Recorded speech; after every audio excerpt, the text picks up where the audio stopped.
Hello, I am Dr. Kathleen Hall, and this is The Way I See It. Today, I hope we can talk about how to create your own resurrection story today. Yep, it's spring. It's the time of year when most religions and spiritual groups tell stories of, new life, new hope, new birth. And the word we use is resurrection. That's what new birth, new hope, new life means in the dictionary. Some of these are ancient stories of resurrections, of gods and goddesses, all throughout religions and spiritualities around the world. Some are stories of sacred beings and their reincarnations. So I've always been mesmerized, and I love these stories. And who's an expert at it, of course, is Disney. Walt Disney knew that humans want to be fed by powerful stories of resurrection. They have made fortunes, and they do magnificent portrayals of heroes that are near death. They've either had some destructive behavior, something's happened to them, whatever's happened, but they get resurrected into happiness and a new life. And all you know this, because we all look at great movies. We look at the best books. We look at the best storytellers. Every single one of them are all about great resurrection stories. Because the greatest part of our human experience is the coming back to life. Whether it's after a failure, a death, destructive behavior of ourselves, the loss of a child, the loss of health, whatever it is, we like a good story about resurrection. During this season of spring and rebirth, I hope you can travel with me a little bit to consider creating your own resurrection story. I'd like to invite you to think about your own personal resurrection story. I'm thinking about mine this time of year for sure. Let me begin by admitting I came from a long line of Roman Catholics. So the only way I ever heard the word resurrection, of course, was the Jesus story of Jesus was crucified, was in the tomb for 3 days, came out, found the stone opened, and Jesus had resurrected. So the story, again, it's a global story that tells us Jesus was killed, he stayed in the tomb for 3 days, and then experienced resurrection. He moved from death to life. We were taught in my childhood that it was unique. Only God could have had this resurrection experience. But maybe, just maybe, this is an archetypal, powerful story that calls each of us from our own death and destruction into resurrection. And after much reflection, I believe the resurrection story was a story for all of us to embrace and live by. Psychologically and spiritually, there are many forms of death or crucifixion: hatred, resentment, criticism, jealousy, greed, fear, anger. My God, I've seen these things tear people's lives apart, tormenting one another, problems with personal relationships. These are just a few examples of death to yourself, to your soul, and how we can hurt and harm each other, and especially ourselves. You can crucify and destroy yourself, and you can destroy others as you destroy yourself. But the great news about a resurrection story is that you can move beyond your challenges or darkness, because I believe every one of us are called into the journey on our way into the light. And you can move to your true self. The first step is to become aware of your perceptions and any negative thinking that are destroying or killing the happiness and joy in your life. Anything. Any thoughts, any words, any actions that you're living right now, take a deep breath, that you're creating, that you're creating, that helps create suffering and death to your soul. So maybe these can be examined and released, especially during this time of year. This is an invitation to resurrect yourself. Most of us continue making the same mistakes, as we all know, over and over again in some form. We keep making the mistakes over and over, but it only changes when we change our perception and our thinking. I mean, whether it was one day when I decided to quit drinking and I saw this bottle of scotch and I went, oh my God, I cannot believe I've been taking that into my body. But it took my clear thinking and my perception, because I grew up into an Irish Catholic family that drank and smoked and celebrated all the time. and I thought it was normal. But it was only when I changed my perception could I change that. And you too can bring yourself and others back from the dead. You can defy death by giving yourself and others love and hope and healing. But have you ever, think about this, have you ever brought somebody else back from death? I bet you have, and you just don't know it. Because every time you have forgiven someone, you listened to someone, you've given them hope, and you've loved them, you have brought them back from death. I know I have.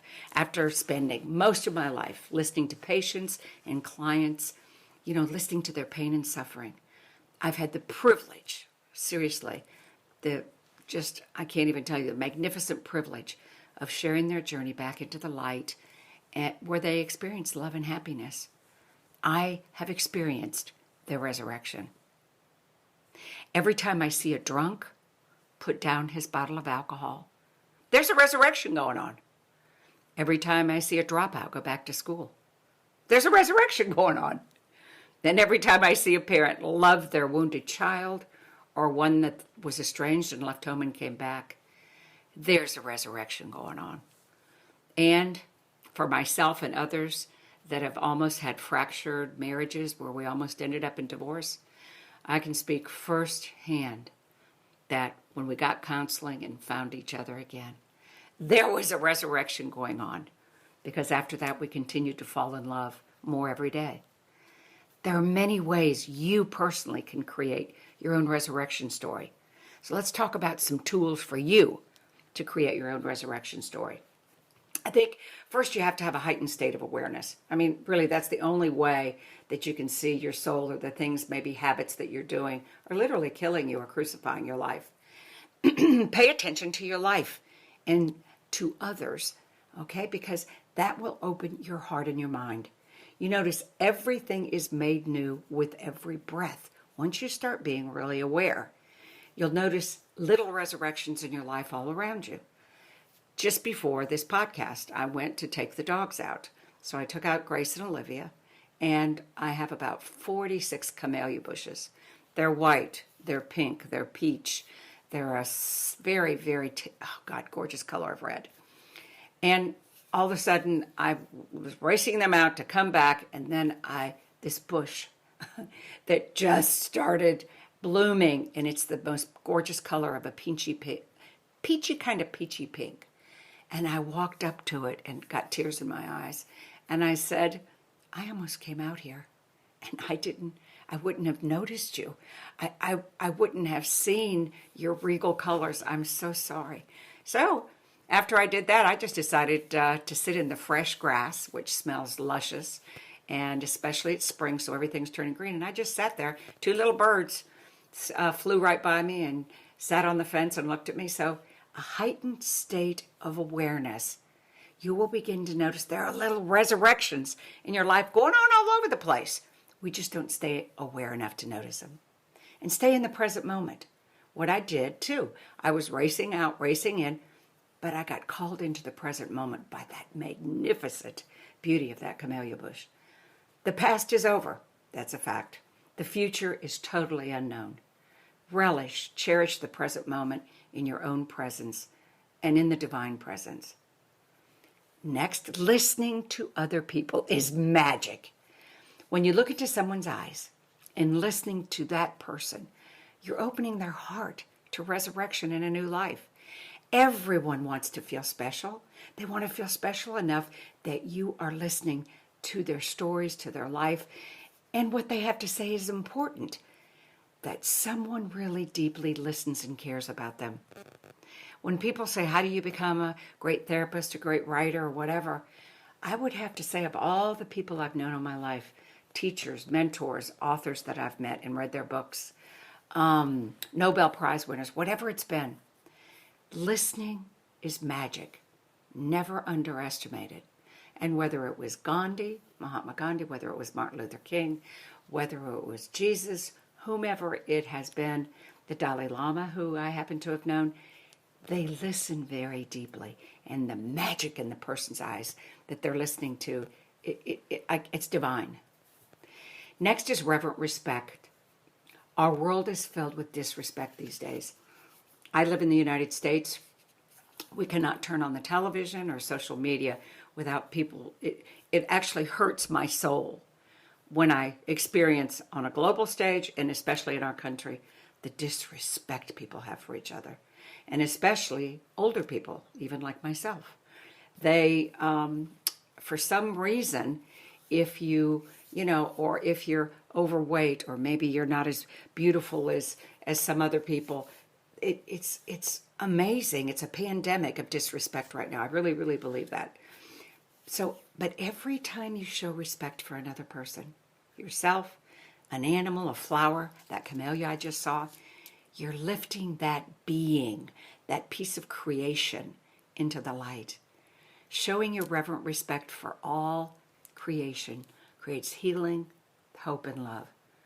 And you can laugh at me, but I swear the other camellias were kind of moving, and I don't think it was just the wind, that I sang them a little song, told them thank you for the joy they were bringing me. They know. Everybody knows. Show compassion.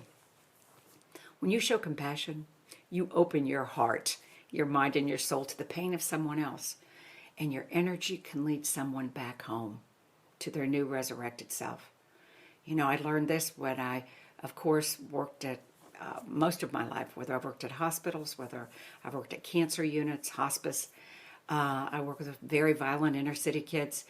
When you start with what we're talking about, be present, listen, have reverent respect, and show compassion, they know it. You never even have to say a word.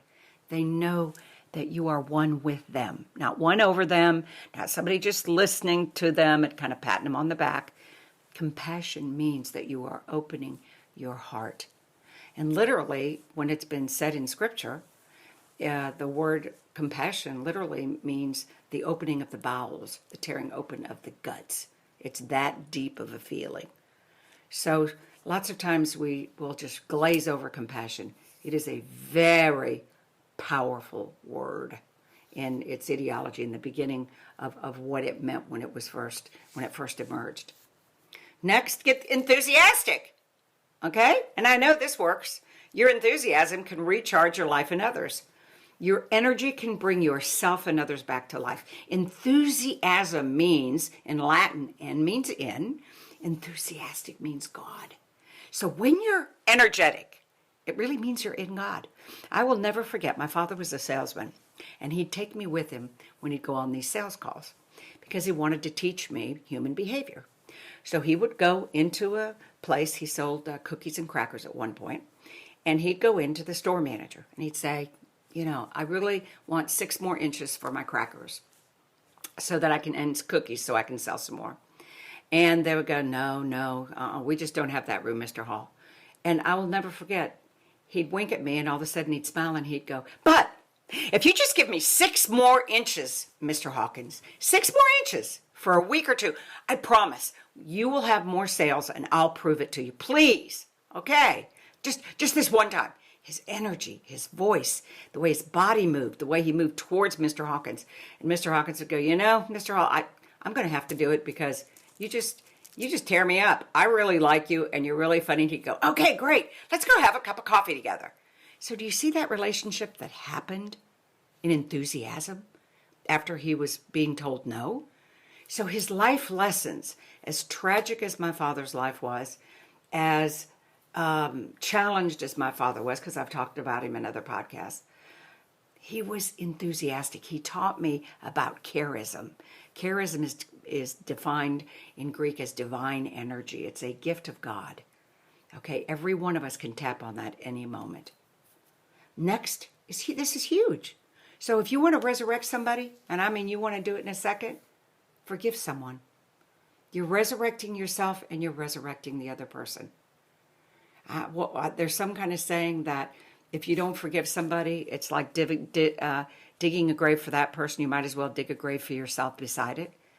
Because there is a bondage. There's a bondage in a relationship when you will not forgive somebody.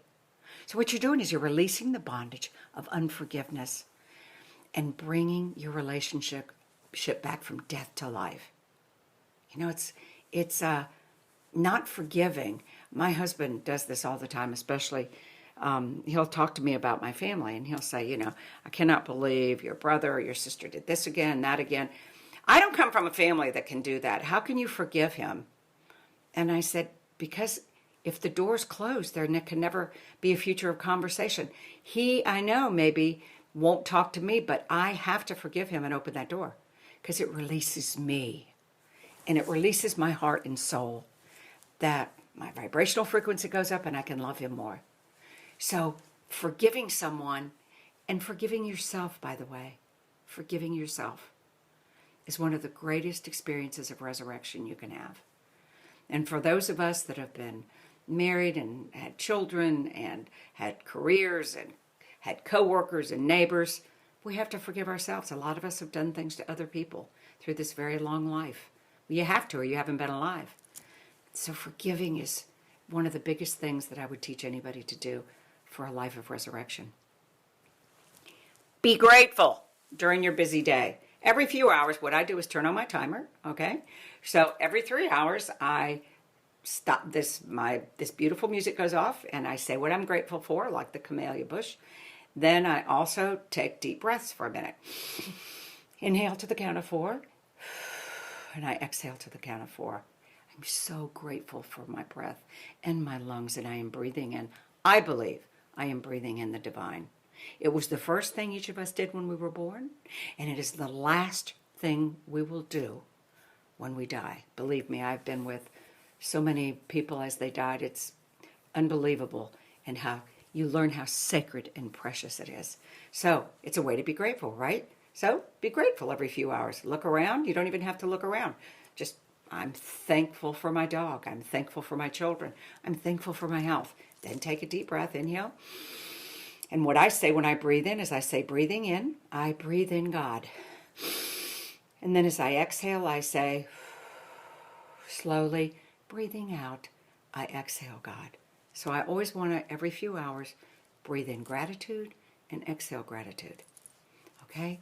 It is a resurrecting experience for yourself every few hours. Next, bring hope, into someone's life. Hope, hope, hope. Okay, I want you to take a deep breath right now and just think of hope. And you can't help it, almost smile. Hope. It's an alive energy. I wrote a book on this called Uncommon Hope. It's a great book.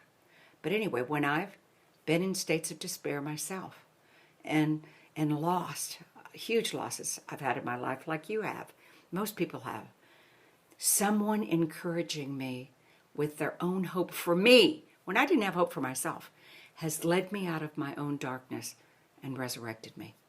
Seriously powerful stuff. Hope. Hope, hope. Hope is an energy. I've watched hope bring people who had terminal cancer back to life. I've watched hope in our marriage bring our marriage back.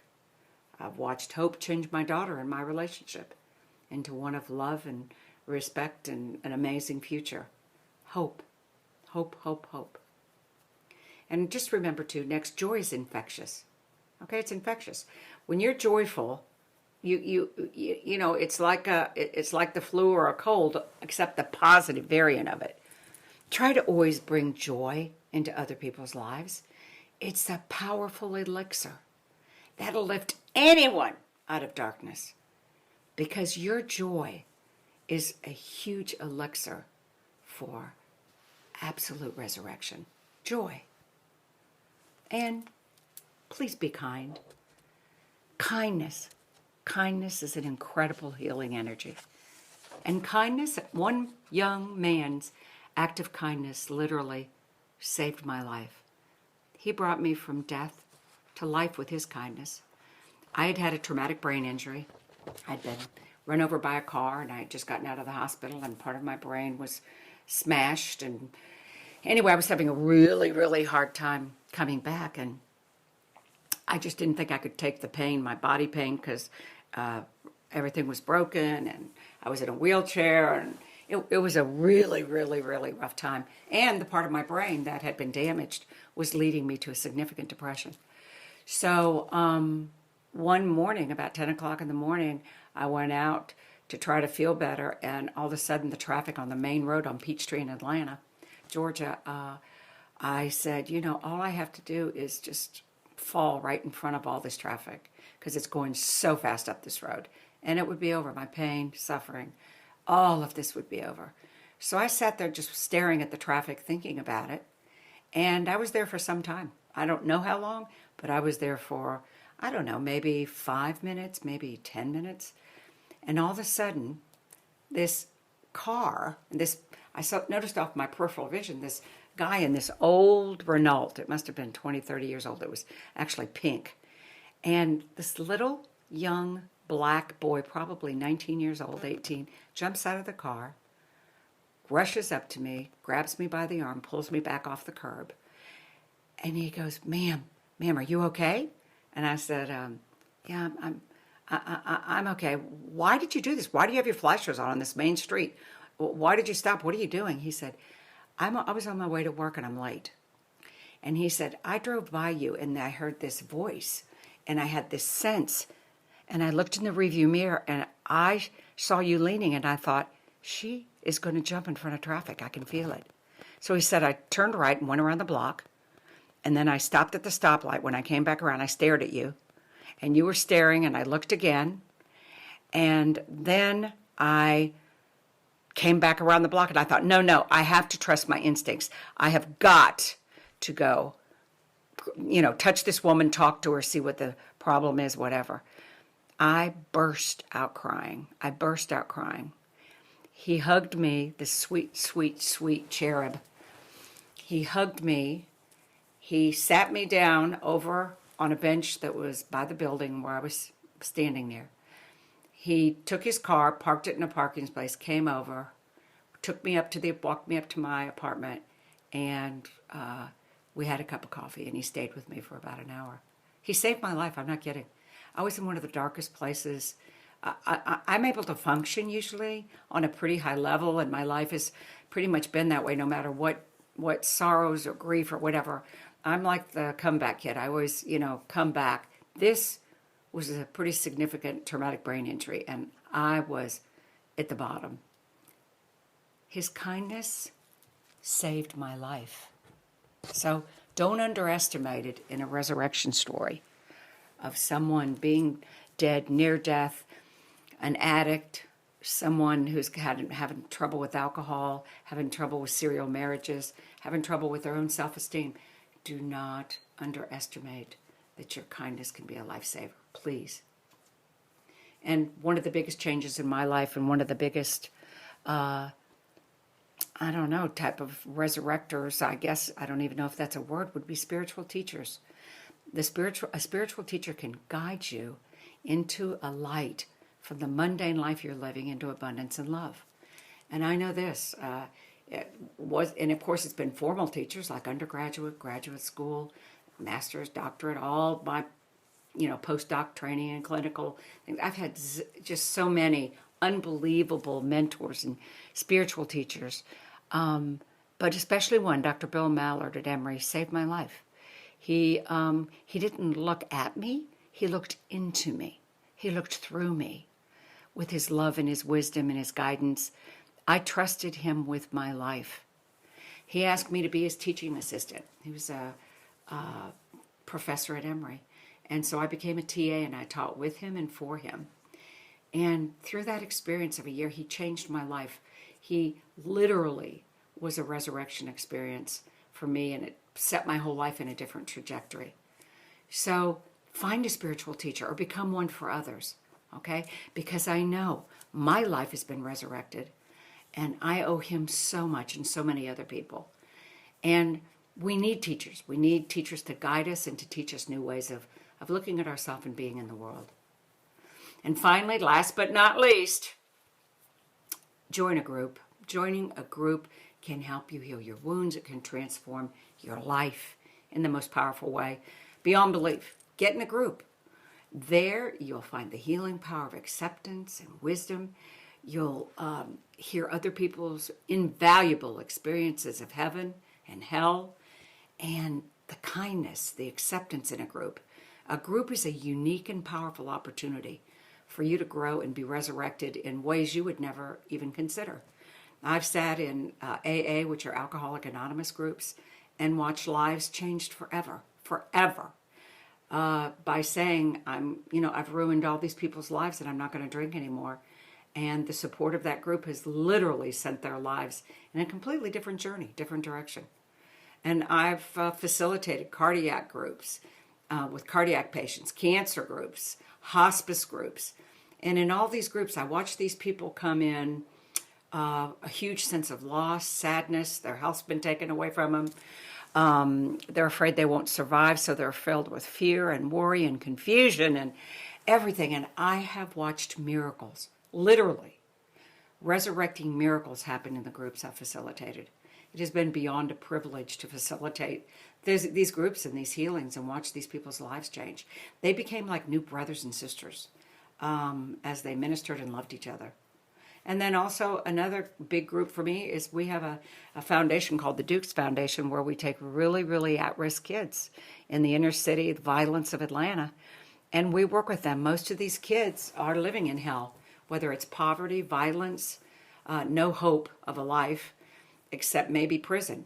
And we take these children into our Dukes Foundation and literally have all these mentors and teachers and curriculum, and they literally are resurrected. We have 2 kids that got scholarships to Georgia Tech, USC. We have one that got a scholarship to Duke University.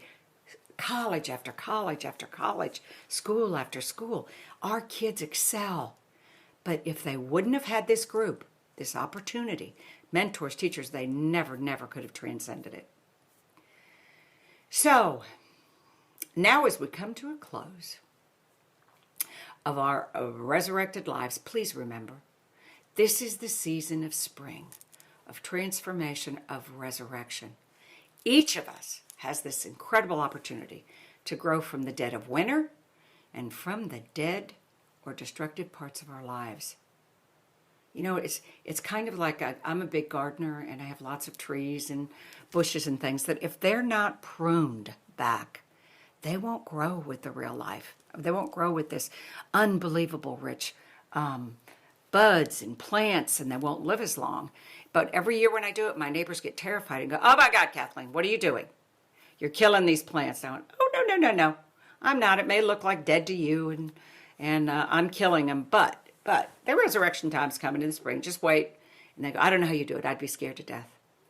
But not only the trees, each and every one of us has the opportunity to be renewed each moment with small acts of resurrection in our own lives and in the lives of others.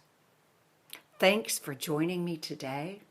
You know that I love you, wherever you are and whomever you are, and I pray for you every day.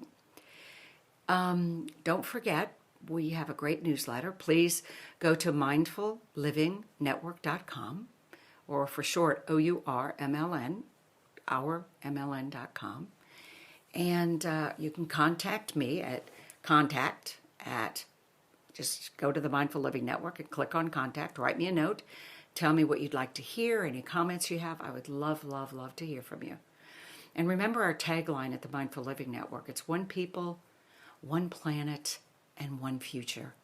This is our world, okay? It's our responsibility. Let's hold our hearts in our hands and heal ourselves in our world. Also, please share us. We are trying to teach the world to live mindfully and want to be here for everybody. So please share us with your family, your friends, your community. Let's do this together. And you can also follow us on Twitter and Facebook and Instagram. Okay? We've got great information there. We post, I think Nikki posts like every single day, just great stuff that's free to everybody. Again, on Facebook, Instagram, and Twitter. So, we're here. I will always be here for you, in body at this point, and mind, and forever in spirit. So, thank you. I humbly say I'm grateful to you, and thank you, because even doing this podcast with you, this experience has resurrected me. And I have to humbly give you thanks for that and for this experience. Thank you.